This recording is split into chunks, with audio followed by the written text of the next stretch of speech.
Okay. In order to do this, we have to recognize the mismatch problem that we have in coastal management, that many of the pressures and drivers that we're currently trying to deal with are not originating in the coastal zone itself, but at the regional scale or the national scale. But our forms of governance and administration find it difficult to cross those scales. So somebody again coined the phrase the scaling mismatch problem. What we're trying to get at then is a way of dealing with these multi-scaled problems in an adaptive process. And so I've listed here some of the drivers and pressures that are of particular relevance to coastal zones. And I've used a classification system that's some people have found useful, direct and indirect.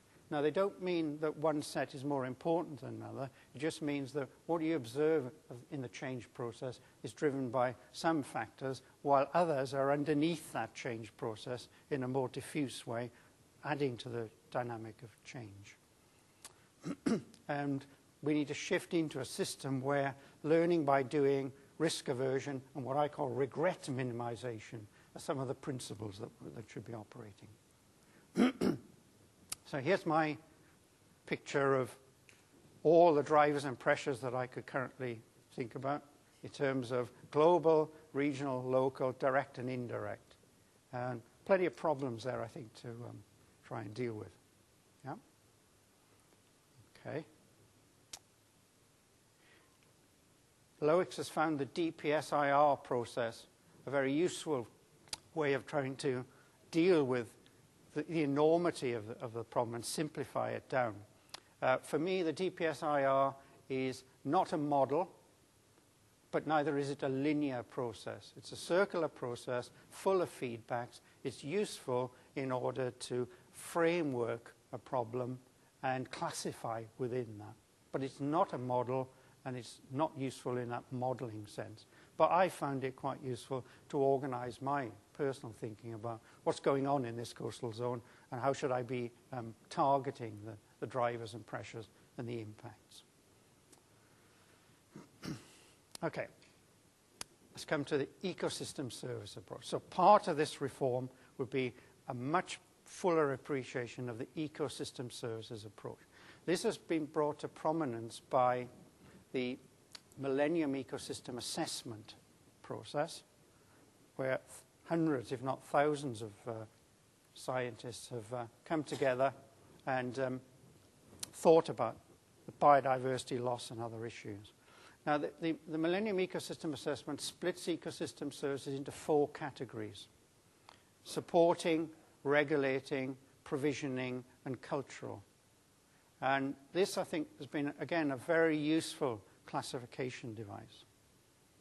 The problem with it, so just to give you some examples if you're not familiar with this, so supporting and regulating are the sort of basic processing going on in ecosystems, nutrient cycling, microclimate stabilization, that type of idea. Whereas provisioning and cultural, provisioning are the actual goods and services that are coming out of the ecosystem, recreation, tourism, goods, other goods. And cultural are the social values that we get from these systems. Now that system has been quite useful, but I've got into quite a lot of trouble by criticizing this huge international enterprise.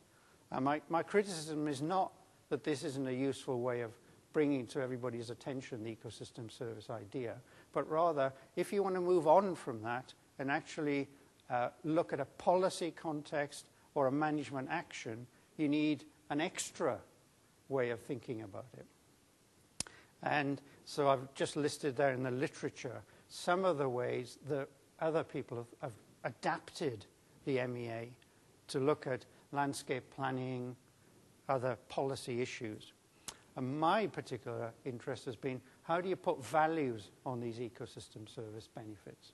How do you bring this into the remit of the finance minister, who in the end has a lot of power and influence because the budgets come from these ministries and they talk money and values.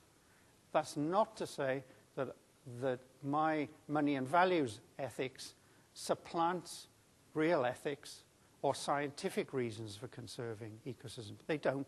They're just an additional argument to the ethical and scientific arguments, and they happen to play politically quite well sometimes. So how would I adapt the MEA? Well, for me, a much simpler approach would pay dividends in terms of valuing the ecosystem benefit.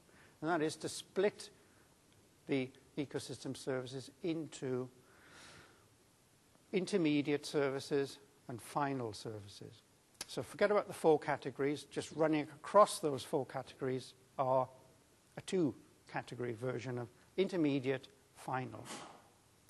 Intermediate services, like nutrient cycling, provide final services. So I'll trace one through for you. So there's a wetland in our coastal system. We have nutrient cycling going on in that wetland, and therefore the water quality locally is better than it would be if the wetland was removed. The change in water quality has allowed more recreation and amenity in that area. Yeah? So in terms of economics, the value I'm searching for is not nutrient cycling, it's recreation and amenity. It's the benefit to the human population where the value goes in. If I'd somehow found a value for nutrient cycling and then gone on to value recreation and amenity and added the 2 together, I'll have double counted the process, and the number I count was less useful to me. Yeah? So from an economics point of view, it's critically important to sort out what's an intermediate service, what's a final service, and what's the benefit I'm valuing from the final service. And that's essentially what my reorientation of the MEA, I've come to call it rather than a criticism, is. Okay, so here's an example of intermediate, final services and benefits in a marine coastal area. Yeah.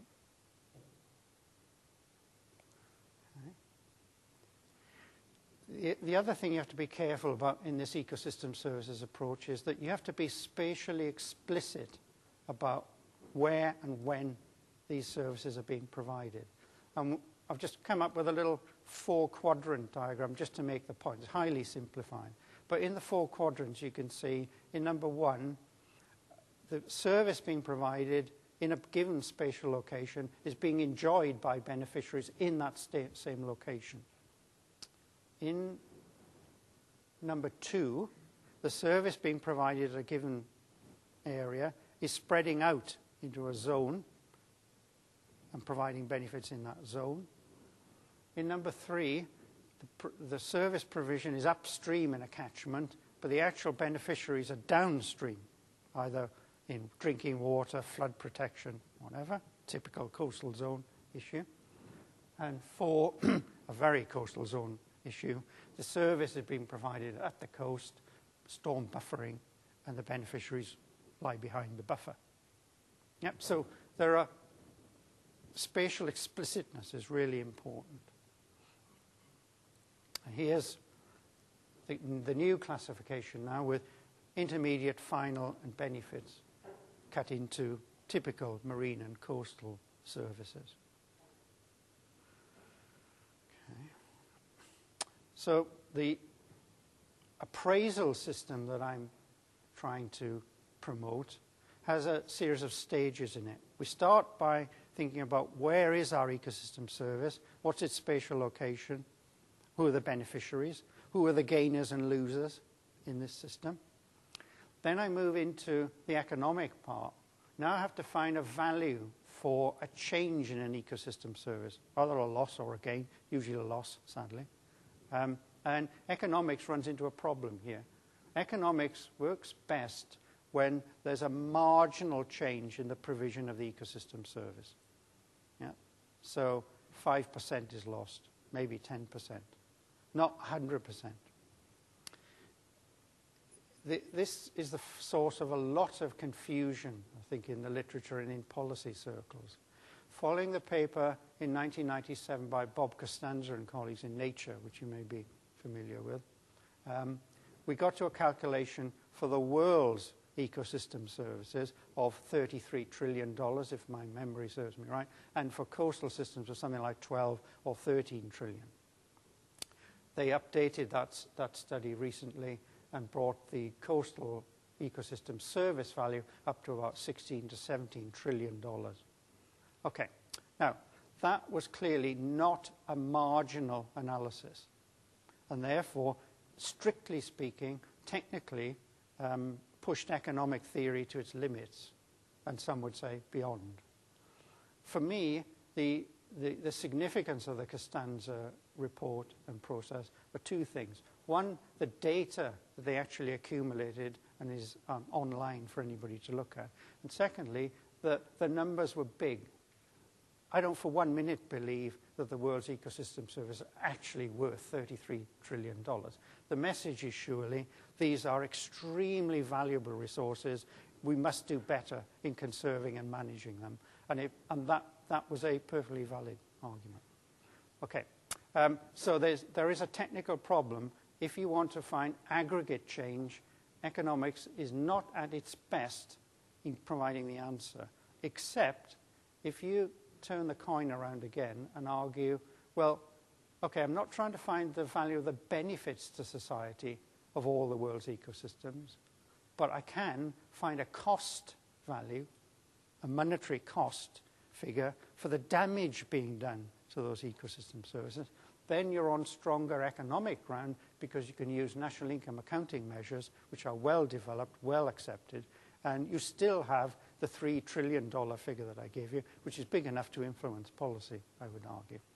Finally, and you need to account for double counting. Finally, you need to do this sort of economic analysis in the full realization that there are all sorts of non-linearities in the system, that benefits are not uniformly distributed. The storm buffer system doesn't give you a benefit for every hectare going back from the coast.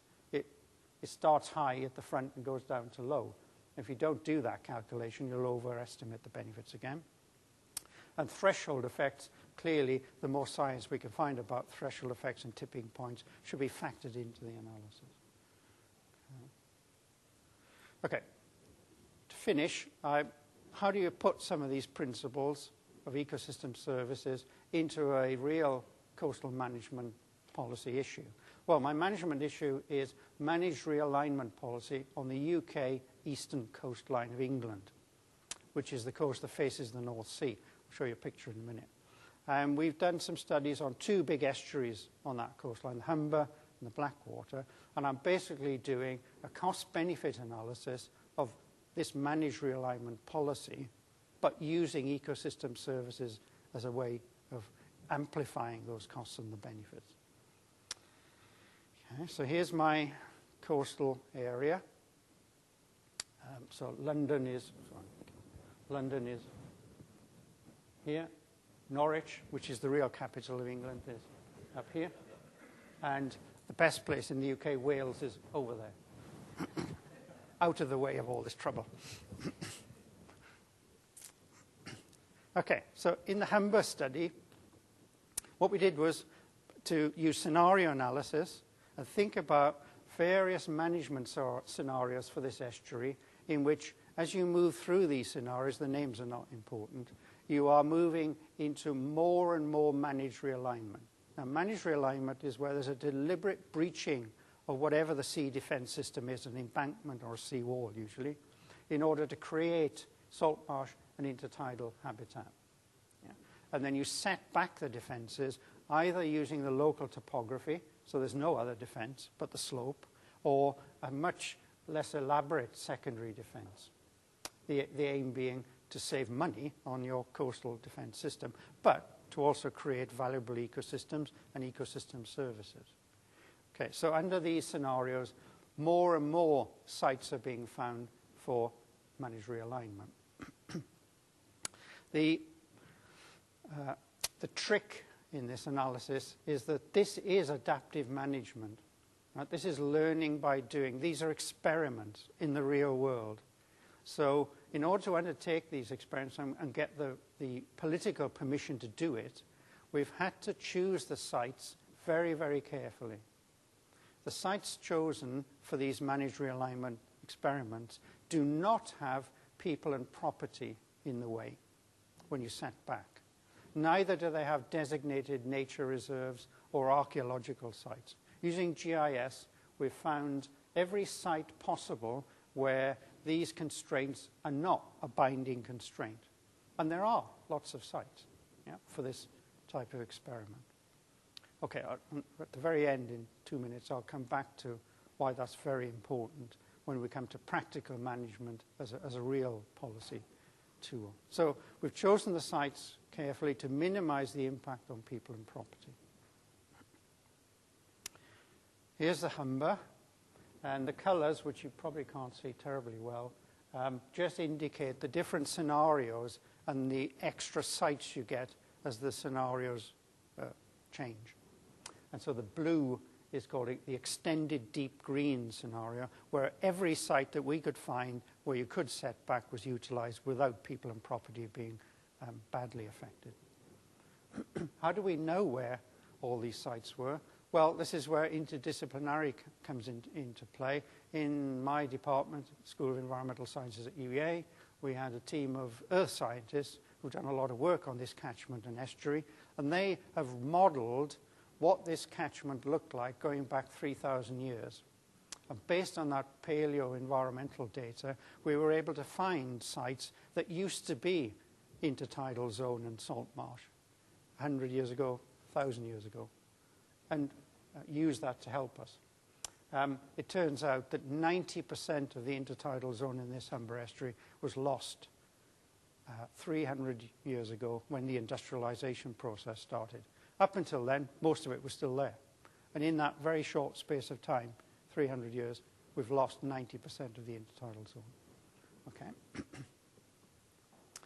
So the other study is the Blackwater, which is further down nearer London. And here are the typical environments that we're working in here. Those of you who are lovers of the salt marsh will know that these are really difficult areas to walk into and appreciate. Okay. Just the scenarios then, the same thing for the Blackwater. Then we looked at, okay, when we manage realign or reset, what do we get? What are the ecosystem services that we get? And this is our picture. It's now split into intermediate services, final services, benefits. And just to summarize it, what we boiled it down to in the cost benefit was that when we recreate these salt marshes, we get flood defense savings in two ways. We don't have the maintenance costs in the original defense line anymore, so that's a saving. And the new defense system with the realignment is much more cost effective than the old system was. We get carbon storage services. So it turns out the salt marsh is a really good store vehicle for carbon dioxide, and therefore the damage cost avoided principle can be used, which says that because I'm now storing X tons of carbon in the salt marsh, I'm not emitting X tons of carbon equivalent in the atmosphere. We have a calculation from IPCC about the damage cost per ton of carbon emitted in the atmosphere, and helpfully that ranges from £7 in UK sterling to quite a big number, but we have a number. So we can factor that in as a damage cost avoided. One wrinkle we found in that was that as you go up the estuary, you're going into more and more freshwater environments, so the salinity is dropping. And what we found was that in the deep green scenario, at the very top of the estuary, these salt marsh, which aren't salt marshes then, they're actually more or less freshwater marshes, still store carbon, but they have this nasty habit of producing methane. And of course, methane is a much more aggressive greenhouse gas than carbon, and so the calculation actually gets negative when you go further up. I'll show you that number in a minute. So that was a finding that didn't surprise us, but that made the management more difficult. Okay, fisheries production we can do by our productivity gain, and recreation and amenity we can use very fancy economics, which is based on survey data and what are called choice experiments to get monetary numbers out. Okay, when you do the numbers, you crunch the cost benefit. What you find is that down the one column you've got these different scenarios for the Humber and the Blackwater. The message from all these numbers is that in order to get a positive answer from the cost benefit, known as a positive net present value, you have to do this calculation over quite long periods of time. Why? Well, because ecosystem service benefits are there indefinitely, but you won't get the full benefit if you say, my time horizon's 10 years, which has typically been the way public policy has been operating.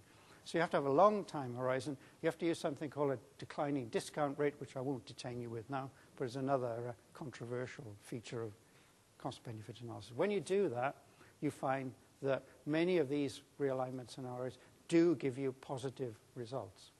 Now that's quite important, because what that's saying is that not only is this an environmentally good thing to do, an ethically good thing to do, but economically these are efficient policy moves, and therefore the Treasury and the Finance Ministry has to take them seriously.